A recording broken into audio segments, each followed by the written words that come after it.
Madeira's landscape is truly spectacular. What an exciting combination of mountains, coastline, and sea. And it's incredibly varied.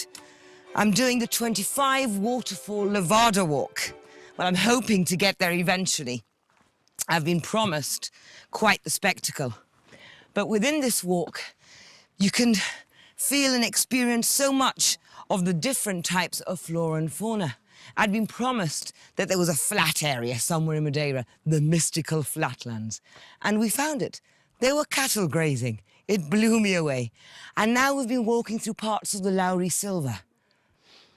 It's quiet, it's unspoilt, and it's very, very raw. It's beautiful. Time for a swim, I think.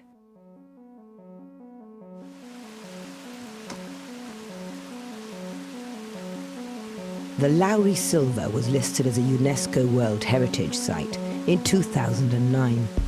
It is the largest surviving ancient forest, biologically diverse, and an example of what Europe used to look like. Unfortunately, it too is under threat from tourism, fire, an increase in water demand, and the expansion of invasive species. It saddens me to think that the future of this ancient forest could be jeopardized unless we take our role as the Earth's caretakers far more seriously.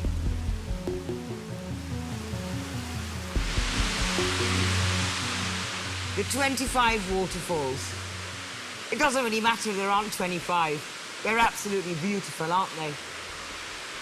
There's a local legend that says that if you immerse yourselves into the waters of the lagoon behind me, you'll never appear again. Not too sure whether I want to actually put it to the test. My 3-hour hike has whet my appetite. I want to explore more of the island, so I head to the north, to the village of Seixal, where Rui Nelson has promised me a tour of this unique part of the world.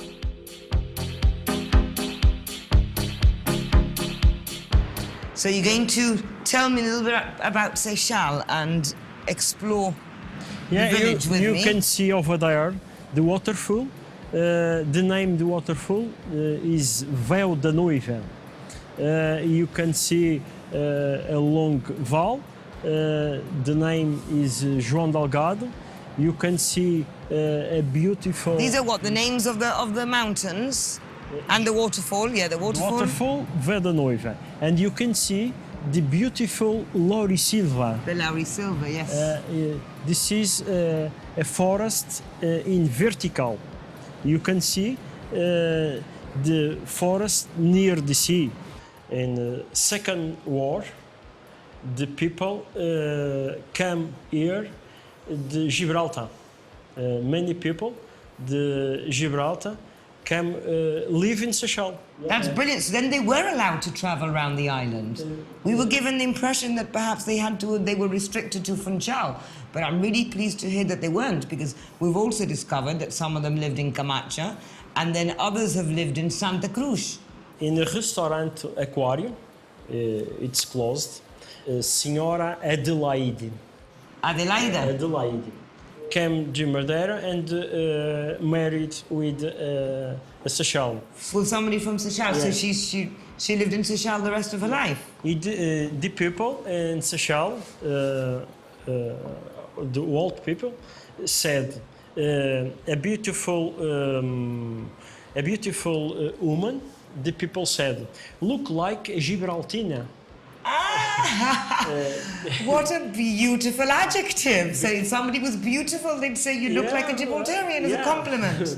Now, isn't that absolutely fabulous? We shall use that from now on. You're beautiful, you look like a Gibraltarian. Yeah. I love that. Yes, very nice. So I look like a Gibraltina.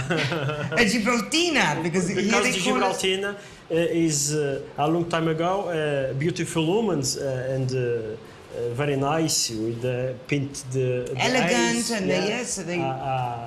A long time ago, the Gibraltarians paint in Madeira now. The women didn't wear makeup. And here in Seixal, the Gibraltarians start the gastronomy, arroz de lapas. This is a typic in Madeira. Arroz de lapas. Rice with limpets. Yes. So arroz de lapas. Yes. And the Gibraltarian women invented this. Start in Seychelles in restaurant aquarium. So this was a Gibraltarian dish. Yeah, and you know, if you come the north of Madeira, is traditional. You said, I want the arroz de lapas. I think it's absolutely wonderful to have discovered something I've never learnt before. I never knew this, and I doubt that very many people at home, back home, would know this. That here in Seychelles, it's a compliment. You look like a Gibraltina. Isn't that wonderful? And the fact that one of the traditional dishes that you find in many, many places around Madeira, not just here in the north, but we were at the home where it was created by a Gibraltina. Okay, let's go drink the Seychelles wine. I look forward to it. Yeah, it's the best in Madeira. The best wine in Madeira. Yeah. Now that's the big talk there. Yeah. Rui Nelson takes me to his father Manuel's home, or more specifically, his wine cellar.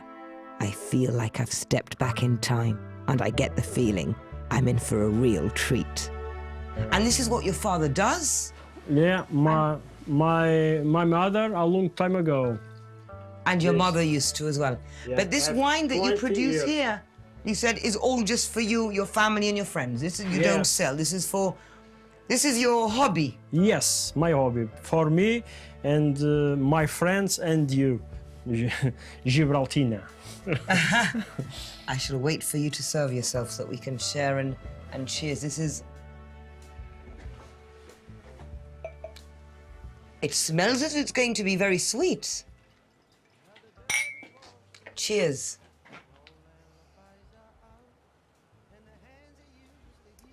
You like? That is fantastic. Yeah, this. It's a sweet wine. Yeah. I thought you were saying that the wine produced in this area was dry. This is sweet. That's why it smells. I have here the aguardente rum de contrabando. Just a little bit. Just a little bit, because the smell is instantly causing a physical reaction. Just the smell. My mouth is watering, my eyes are watering, and that's... Okay, big deep breath.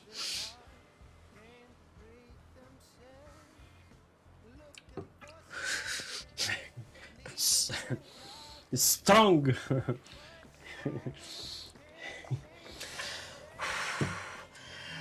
Yes, slightly strong. Yeah. Just as I thought. That was...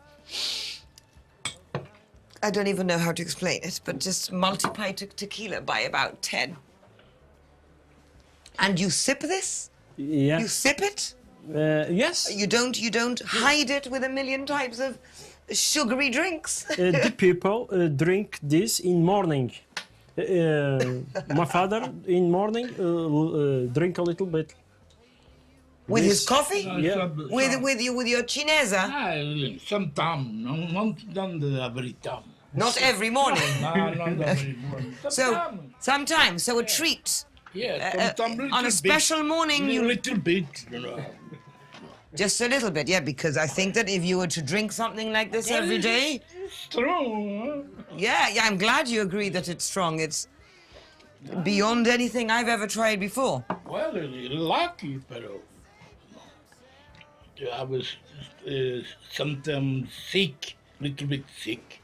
You drink a little bit this, it's very come very well. So it makes you strong again. Yeah. It clears out the sinuses and everything. You put a little bit bell, the wine mel. Ah, with honey. Yeah. Ah, okay. So like a rum and honey for your for your throat and. Yes. So this is medicine in Seychelles. Yeah, it's medicine. It's the music that we choose. It's the music that we choose. It's the music that we choose. It's the music that we choose. It's the music that we choose. It's the music that we choose. It's the music that we choose. The music that Beatrice has kindly agreed to teach me how to make arroz con lapas. Now, this is a dish that was created by Adelaida Carboni, a Gibraltarian who made Seychelles her home. Beatrice, how do we make this dish? Cebola. So onions? Garlic. Of course, always garlic. Garlic. What is life without garlic? L'Oreal. Of course. Beatrice was explaining earlier that limpets are a really popular dish here in Madeira, especially in Seychelles. That's one of the reasons why they come to Seychelles, to eat this dish. You sort of like pick them off the rocks. That's something you can't do all year round. There is a season in which you're not allowed to get them. So what they do is they buy them when the fishermen bring them, and it's a season that allows you to buy them and to sell them. They'll buy as many as they can, and they're all right they'll give them a good wash, and they can freeze them for a little bit to ensure that they can always serve this dish.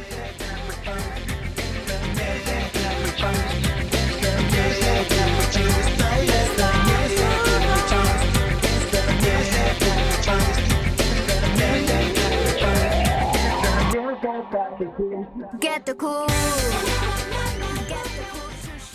It's incredibly tasty. Surprising to think that such little shellfish can add so much flavour to what is a very basic rice, really.